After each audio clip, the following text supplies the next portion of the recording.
Bonjour à tous, aujourd'hui on est ici à l'obélisque de Fontainebleau. On est allé à la rencontre des Gilets jaunes qui depuis 4 semaines sont ici présents sur le rond-point. On est allé pour discuter avec eux, pour échanger, parce qu'effectivement c'est aussi notre rôle d'élu que d'aller parler avec toutes les personnes qui ont des choses à dire. On a rencontré Jonathan qui est l'organisateur du mouvement, qui est un chef d'entreprise qui a mis son activité en parallèle le temps de la crise des Gilets jaunes. Et puis on a aussi rencontré Isabelle qui travaille à l'hôpital de Fontainebleau. Leur récit, c'est tout de suite dans ce numéro des Actus de Blo.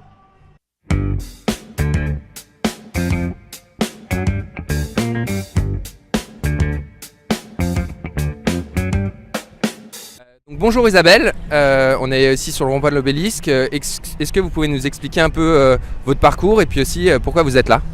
Alors donc je suis fonctionnaire à l'hôpital de Fontainebleau et je suis ici aujourd'hui parce qu'il y a des revendications qui sont fondées. Exemple, les retraites qui sont passées pendant notre manifestation des Gilets jaunes. On est passé quand même à 63 ans et voilà, personne n'a rien dit. On est là aujourd'hui pour dire stop. Il faut arrêter toutes ces taxes, toute cette baisse de nos revenus, de tout ça. Aujourd'hui, alors il y a l'ISF, c'est vrai, mais il n'y a pas que l'ISF, il n'y a pas que la taxe carbone. C'est notre quotidien aujourd'hui, on a du mal à finir nos mois. Moi, je suis fonctionnaire, ça fait 27 ans que je travaille à l'hôpital. Et aujourd'hui, je vois à partir du 20 du mois, je ne peux plus utiliser ma carte bleue parce qu'on a du mal. Alors, on n'a pas des vies évidemment luxueuses, mais on vit au quotidien, en fait, on fait travail. Boulot, on rentre à la maison, on va se coucher, et puis point barre. On n'a plus aujourd'hui de loisirs, on ne peut plus se permettre de sortir ou d'inviter du monde tous les week-ends parce que les fins de mois sont difficiles. Et donc en 27 ans dans le secteur hospitalier, vous avez vu la dégradation ? Ah oui, et là surtout depuis on va dire une dizaine d'années, c'est en train de se rétrograder, on a des conditions de travail qui n'évoluent pas. On a alors évidemment là on est en train de reconstruire l'hôpital donc ça va être mieux par rapport à tout ce qui va être l'environnement etc. Mais si le matériel ne suit pas et si le personnel ne suit pas, les effectifs sont réduits et aujourd'hui on a du mal à s'en sortir. Et aujourd'hui c'est quelque chose de pénible pour tous. Et les familles et les patients et les résidents de l'EHPAD, tout le monde le subit aujourd'hui. Oui, c'est vrai qu'en plus il y a eu beaucoup de cas de burn-out à l'hôpital et on n'a pas l'impression que ça va vraiment s'améliorer à court terme, au moins pour le volet personnel.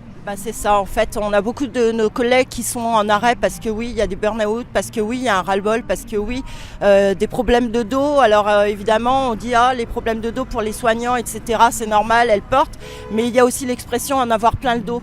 Et là, je pense que oui, c'est en train de ressortir, tout ça ressort. Et aujourd'hui, on en a vraiment marre, vraiment. On a envie d'avoir autre chose, on a envie d'avoir des conditions de travail, on a envie d'être entendu par l'État, d'être entendu par nos responsables, d'avoir quelqu'un qui soit derrière nous, qui nous soutienne. Et donc du coup, vous êtes venu sur les 4 samedis Oui, c'est ça. Je suis là tous les samedis. Alors des fois un peu moins longtemps. Aujourd'hui, je vais rester que jusqu'en début d'après-midi parce qu'après j'ai d'autres obligations. Mais oui, je suis là tous les samedis, à minima. Et vous pensez que ça va durer, que ça va évoluer dans quel sens ? Alors apparemment hier soir il y a eu un appel pour calmer le jeu et dire qu'aujourd'hui il ne fallait pas manifester, il fallait attendre que M. Macron prenne la parole. Non, moi je pense qu'il faut continuer à dire, même si ici en tout cas c'est très pacifiste et c'est ce que j'aime et je ne vais pas ailleurs qu'ici parce que au moins on est représentant dans notre ville. Et je pense qu'il faut continuer, il faut simplement dire à M. Macron et à tous nos ministres et à tous nos députés, on est là, on est dans la rue. Entendez-nous, on ne fait pas de mal, on ne fait rien de mal, on n'empêche pas les gens de passer, on fait que des filtrages. Et oui, juste écoutez-nous. Voilà, on est là, on n'est pas que chez nous et au boulot, on est aussi dans la rue. Merci beaucoup Isabelle. De rien, merci. Donc on est avec Jonathan qui est l'organisateur de cette manifestation à l'obélisque. Jonathan, est-ce que tu peux nous en dire plus, te présenter un peu et puis nous expliquer pourquoi tu as monté ces opérations ? Oui, bonjour. Donc moi j'ai monté mes opérations en fait par rapport au ras-le-bol général, par rapport au fait que je suis jeune créateur d'entreprise, que j'ai créé en reconversion professionnelle ma société depuis maintenant 1 an sur de l'élagage et l'abattage d'arbres en espace vert, sur des arbres dangereux. 80% de ma clientèle sont des personnes âgées, donc la hausse de la CSG pour moi ça plombe totalement mon chiffre d'affaires et c'est ce qui a été le déclencheur, c'est la hausse du carburant. parce que dans les lagages on a des poids lourds, on a d'autres véhicules, on a des machines, on a besoin énormément de carburant. Malheureusement on ne fait pas partie des accords BTP puisqu'on est plus côté eaux et forêts. Du coup, on se retrouve vraiment pris en otage parce que on peut pas faire. C'est compliqué pour nous de pouvoir prétendre avoir ces avantages. Avec le camion, il peut juste Ça marche. Donc voilà, c'est compliqué pour nous d'avoir ces avantages. C'est pas prévu du tout par le gouvernement. Un camion comme ça, c'est un 7 tonnes 5. Il consomme à peu près, on va dire 100 litres tous les 2 jours. Ça me revient à 150 € à peu près. Donc après, ma question, c'est, sachant qu'il n'y a pas d'autres possibilités, je vois pas ce que peut faire le gouvernement pour nous aider. Après, augmenter nos tarifs alors que déjà nos clients ont leurs taxes qui augmentent, c'est pas possible non plus. Donc à un moment donné, ça coince et c'est pour ça qu'on est dans la rue. Moi j'ai décidé, pour soutenir ce mouvement-là, comme tout le monde, je suis venu le 17 au début. Je connaissais personne, donc j'y suis allé un peu incognito. J'ai pris des contacts, j'ai vu qu'ici il y avait vraiment des personnes qui méritait un soutien et un soutien logistique fort. J'avais envie vraiment de marquer le coup et de m'impliquer. J'ai baissé le rideau sur ma société sur une durée indéterminée et annulé tous mes clients. Donc j'ai appelé client par client en leur expliquant voilà, je rentre dans le mouvement. C'est personnel par rapport à ma situation, par rapport au fait que j'ai une famille, que j'ai une petite fille de 2 ans et que je suis inquiet, mais aussi professionnel. C'est pour ça que personnellement et professionnellement en fait, j'ai vraiment baissé le rideau et puis soutenu le mouvement à 100%. Et donc ici, le profil des personnes les gilets jaunes qui sont ici, tu peux nous dire un peu plus qui ils sont ? Alors ici vous êtes sur on va dire sur la base, sur l'obélisque à Fontainebleau.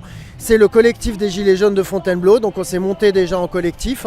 Moi quand je les ai rejoints, ils m'ont directement proclamé porte-parole et leur leader par rapport à mon implication.